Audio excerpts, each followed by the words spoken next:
Nipsey Hussle and Monster Kody both had karmic debt. Now, these were two Crip gang members in South Central Los Angeles. They were born, one was born in 1963, one was born in 1985. So they're from two different eras of gang banging. And it's just interesting to me that I had seen both of them had karmic debt because both of their deaths were magnified once people found out that they had passed away. Especially Nipsey Hussle's. Nipsey Hussle's death, even people in his own community, I don't even believe, even his family, I don't even think they thought his death would resonate like that, like it did to the entire world. I mean, the entire world had mourned for Nipsey Hussle. That was something I have never seen before from any other rapper. The only one that comes close to that was Tupac Shakur, who also had karmic debt as well. But that's the only person in recent memory that I've seen that from, where they were known in the rap community and definitely in South Central Los Angeles. People, that grew up in inner cities, they definitely knew who he was. Uh, but he wasn't on a big scale like, other rappers were, like a Snoop Dogg or something like that. He wasn't on that kind of scale at that time. But his death, man, you would have thought he was. So I looked into it and I seen that they both had karmic debt.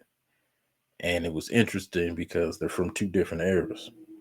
But like I told you in the previous video about Raymond Washington and Tukey Williams, they both had karmic debt. And I believe their karmic debt not only affected themselves and their families, but it affected generations of families across this country because this lifestyle has ended a lot of lives. And this lifestyle, it is still, you know, young kids still want to be a part of it. They still want to do it, you know, and a lot of people, older people will say, well, that stuff is dead. It's not the same no more. Well, I'm pretty sure previous people were saying that about y'all too.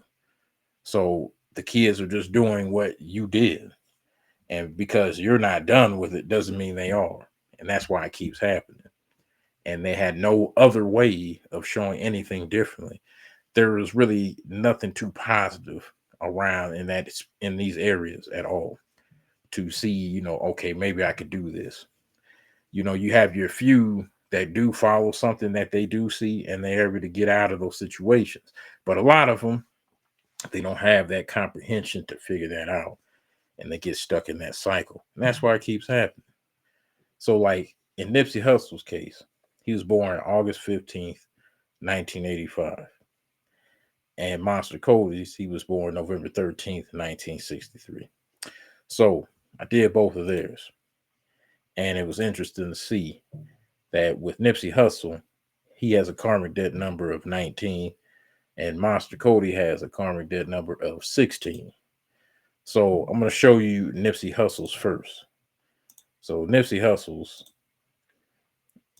let me see here if I show that right here for you. So Nipsey Hussle's right here. His life path number was a number 1, and his karmic debt number is 19. And I use his birth name because, it doesn't really necessarily go off of your nickname or anything like that. It gives the whatever your birth name is, that's what the energy goes to. And then right here it says the karmic debt number gives a special indication about your personality that one should never misuse the powers. The native with the number 19 as the karmic debt number indicates that in the past life, you have given pain to the people and misused the power to make others suffer. You are full of ego and have the serious problem of having a concern about word other people might be thinking about you. You often get upset about the perception of others about you. However, you should be giving utter care to the people who are around you and care for you. You should also provide the utter care that other people always deserve. It is time that you should make the changes in your personality. It is time to be a person who always cares for others and is kind by heart. Now, that one was pretty interesting right there with Nipsey Hussle's case. So the fact that he did do that, he did take care of his own, he took care of his family. That was well documented in the documentary that I seen. You know, he had a very good, strong relationship with his brother, Black Sam, who I definitely support 100%. Like, Black Sam is like, like what you want a big brother to be. He looked out for his brother, protected his brother any way he could, the best that he could. But when you get in certain situations in trouble like he did, with his case that he had caught, he couldn't be around him all the time to protect him no more. And he is his own man at the end of the day. And at that particular time when Nipsey Hussle was murdered, I believe Black Sam was like, he had to be obligated, staying at a house or something. He couldn't like, move around like he could, being on probation, parole, whatever it is. But certain stipulations, those chains put on you, and you can't be in certain situations to help someone. So, but Nipsey Hussle took care of his family big time. He took care of the people in his gang too, his community. He took care of his community. I mean, the stuff that he was doing, trying to help people get jobs and stuff like that. He's doing everything that it says that you have to do, especially on that karmic debt. He's doing everything that you could possibly do.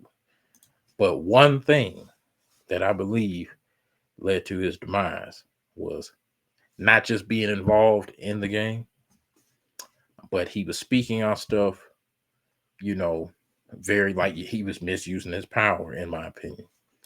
With the Eric Holder situation, I have no idea how that went. Like the story is that the word came up about being a snitch and stuff like that. Now, if he did call that man a snitch, he knows in that world what that means. That is like death, especially if it's not true. Even if it is true, a lot of stuff comes with that. And the way his death happened, it happened so quick and so fast. And it just came out of nowhere. It was like an element of surprise. He wasn't even expecting it. And like one thing though, he did post about, having strong enemies. He did tweet that before he passed. Whatever that meant, we will never know because he put that up there himself.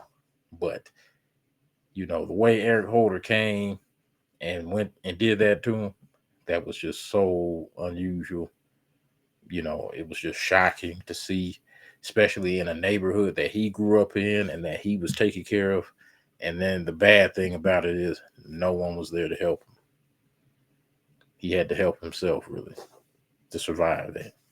And it was just a tragic death. And like I said, how this karma works, they make sure that your death gets magnified. Whatever you do, it gets magnified. He had a rough upbringing. Him and his brother Black Sam, they had to grow up around gangs. One thing I give credit to Black Sam about, he did not go that route. He stood on his own 10 and he made a way for himself. And I believe he was trying to, instill that into his brother too. But his brother wanted to choose that route.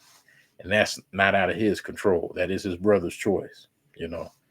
And I commend Black Sam for, just staying the course and doing what he wants to do, not doing what others are doing or others want him to do just because he grew up in a certain area. That says a lot about him and his character as well. So I definitely respect that about Black Sam in that aspect. But Nipsey Hussle, he definitely was doing a lot of those things that the karma says that he had to do to get rid of that debt. He was doing those things, but at the same time, he was still, being a rolling 60. That requires a lot of stuff that even himself, he probably did not want to do anymore. Like you can't be hot or cold. I'm noticing with this karma debt, you have to be, you can't be hot and cold. You have to be hot or cold. You can't be just one or the other. Like you can't be, you got to be hot in the right direction all the time. If you start being warm and start going into both, disaster comes. And it's going to come when you least expect it. That's what I'm noticing. So If you're going to do this right and get rid of this karmic debt and do it in the best way, unfortunately, you have to stay positive the entire time. And it's insane because some people without karmic debt, I don't think they have those same stipulations. But people with that have karmic debt, they usually have, different lives. They're not gonna have the normal everyday life of somebody that doesn't have that. So in his case, definitely I seen that happen. Now with Monster Kody, he was born November 13th, 1963 in Los Angeles, California as well. Two different eras, so he's 10 years younger than the original Crip co-founders, and he grew up in a different time, the 70s, you know, going into the 80s. That was his time period. Nipsey Hussle's was growing up in the 90s, mid 80s to 90s to 2000s, in that era. It's two totally different eras for sure. And Kody, he was very inspired by Tukey Williams. I remember they said that he would go help Tukey Williams lift weights, and listen to him tell stories about what was going on, you know, what he was doing in that period of his life and stuff like that. And you know, Kody, he had a very rough upbringing as well. Kody's father, they said, was possibly a football player. I forgot the football player's name, but he would play for the LA Rams and stuff like that. But they never really knew. And one thing I did not like that I heard that happened to Kody when he was a kid was how he had a different father than his other siblings. And the crazy thing about that is that he went and all of his siblings got Christmas gifts one time, and they said the man who brought those gifts for his brothers and sisters, he did not buy him nothing. That's going to really mess a child up. I don't care who you are. It's going to mess them up forever.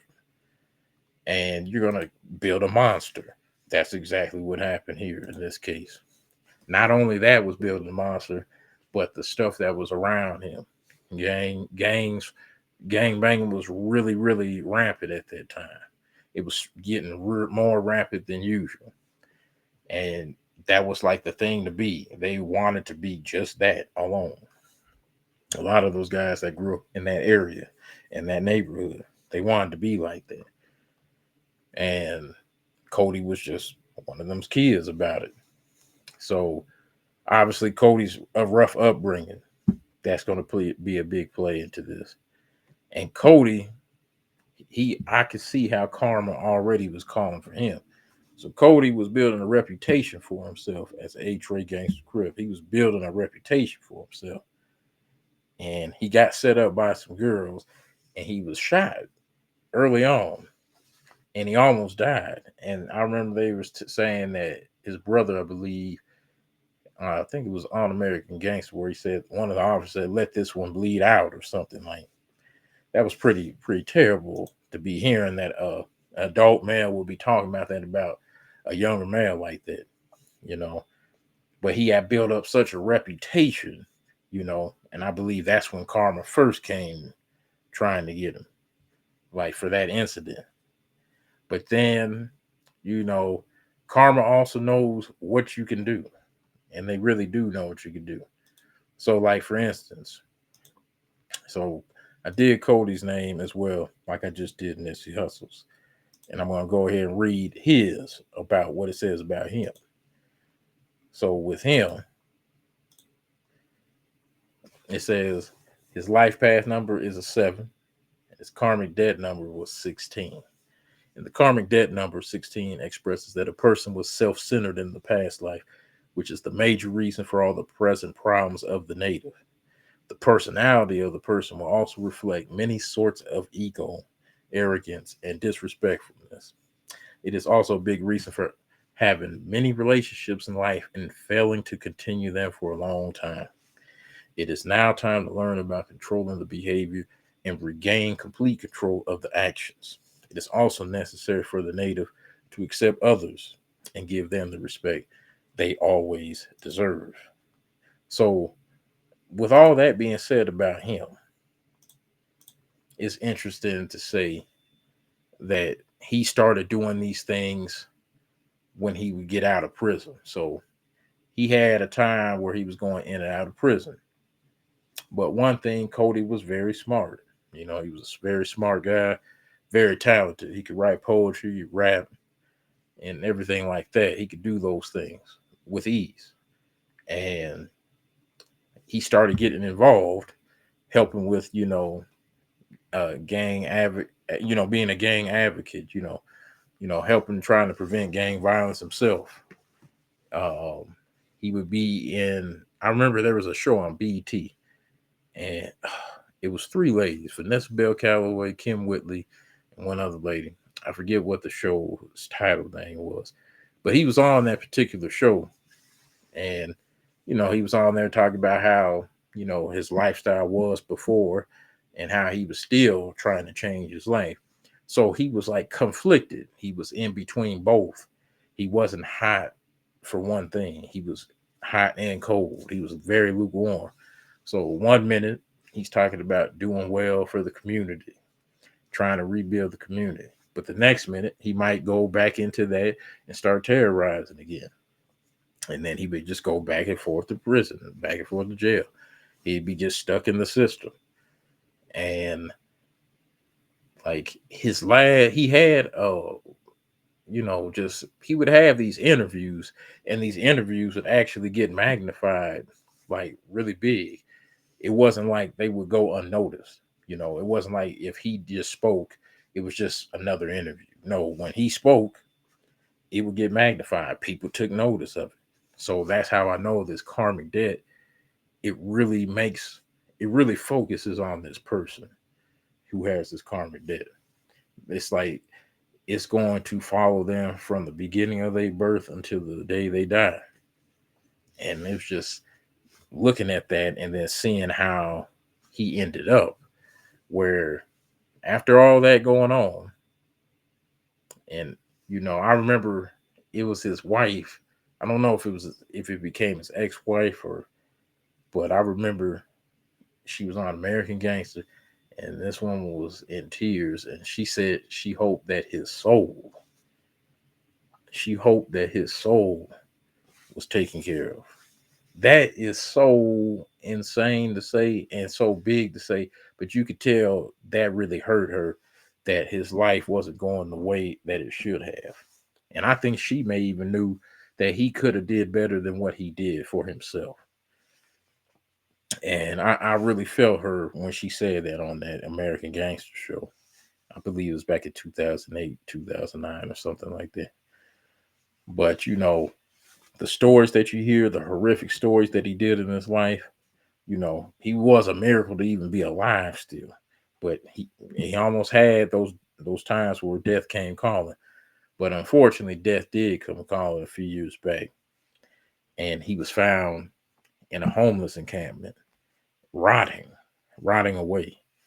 Now, a lot of people that aren't known as in the streets or anything like that, or in the world or nothing, they die like that every day and go unnoticed. And that's very sad just in itself there. But see, Karma, he was in a homeless encampment, like I believe in Oceanside, California, near San Diego. And the fact that they was able to find out who this was and everything, and then his death got magnified when they found out he had passed away. That's insane right there. That's how I know this karmic debt. It just, if karma wants to come looking for you, it will. And the reason why I had used Nipsey Hussle and Monster Kody is because they are from the same tree of Raymond Washington, Tookie Williams, whose ultimate karmic debt created a lot of issues for a lot of people. You know, like I said, a lot of this stuff I don't think it would exist if they had used their power correctly. But they also had power too.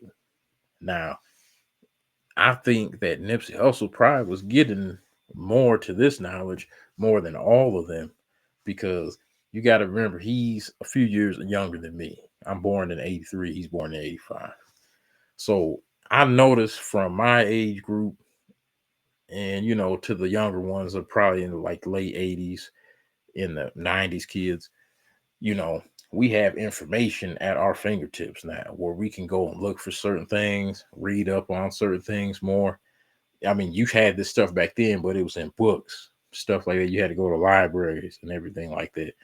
Now, not only can you not only go to a library, but you got stuff on, Google that you can look up and see and get several different examples to choose from. And then your own truth, you can be like, figure out if it's true or not. So many things are at our disposal. And I believe he started waking up at the tail end of his life. He had recommended books about, the spook by the door and stuff like that. And, started focusing on Dr. Sabi. So you could tell that he was starting to change and was trying to implement that stuff for his community. That's where that karmic debt comes in. And he was actually helping pay that off right there doing that. But like I said, being a rolling 60 requires certain things. And you can't do both. Unfortunately, you can't do both. And that's one thing that you got to figure out with all this. Monster Kody's case is the same thing. You know, I don't know what his vices at the end of his life were, but obviously those vices ended up catching up to him. And he couldn't do what he was supposed to do. So, and then I just want to say this, rest in peace to both of them. Um, all the victims that have all passed in this kind of way, rest in peace to you. Um, any victims of gang violence, period, especially ones that weren't targeted. They just got caught in the crossfires, or I feel so much sorrow and compassion for your families because nobody should ever have to go out like that. Like I think it's crazy that somebody has lost a family member because somebody took $38 out of a drawer of a convenience store, and the family member is just trying to work and make a living, and they get killed by someone who just wanted $38, knowing that you're going to need 38 more, not only tomorrow but forever. You're going to need more of these things, especially people that steal things that have no value in years.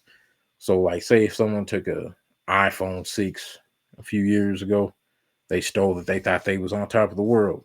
Well, now we're heading into where we're getting iPhone 16s now and stuff like that. Doesn't have the same value like it did. And you're going to have to keep doing that kind of behavior and that kind of lifestyle to maintain those things if you don't want to get it the right way. And it's just sad that some people have become victims because of that kind of mentality. And that's terrible too. So, yeah, I'm just looking more into this karmic debt stuff. And I'm going to do more. I think the next one I really want to do is Tupac. Because Tupac has like, oh, he is so complex, but it makes so much sense of after reading about what that karmic debt number for him is. It makes so much sense to me of what happened with him. So I might do him next. But yes, I really wanted to do this one just because I did the previous one because of the founders of the Crips, but then I found two very known Crips that came after them in two different eras who both had karmic debt, and just showing how it still worked, no matter how far along or how many years apart these individuals were. They all were three different generations, but all their deaths was magnified. So that's what makes this even more interesting to me. So, but yeah, that's all I got on Nipsey Hussle and Monster Kody and this karmic debt. And definitely I want to come out with more of these videos. So make sure to like the video, share the video out as well, and subscribe to the channel if you're new to the channel. And all my returning members, thank you for being here and being supportive of the channel. I appreciate y'all. And until next time, peace.